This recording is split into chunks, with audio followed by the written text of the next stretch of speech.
Hey guys, wanna know how to get or buy the new Royale Pass in PUBG Mobile? Well, no worries. In this video, I'm going to guide you through a step-by-step process on how to do it. It's super simple, so let's get straight to it.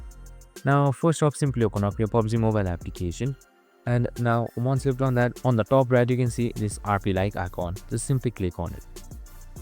Now, once you've done that, here you can see the Royale Pass missions and rewards right here. So currently we are in the free account right here since the Elite Pass is locked. So in order to upgrade it, just simply on the bottom right you can see something known as Upgrade Pass. Just simply select Upgrade Pass, and after that is on here you can see various options to do it. So you can just simply get Elite Pass Plus, which takes you to level 1 to level 100. So it costs 1920 UC. There is a basic Elite Pass after that, so which costs 1720, which gives you exclusive rewards like this. So you can just explore more of these Elite Pass rewards, and if you're satisfied you can just simply get it. And that's it.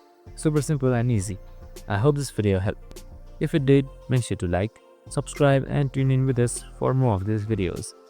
See you in the next one.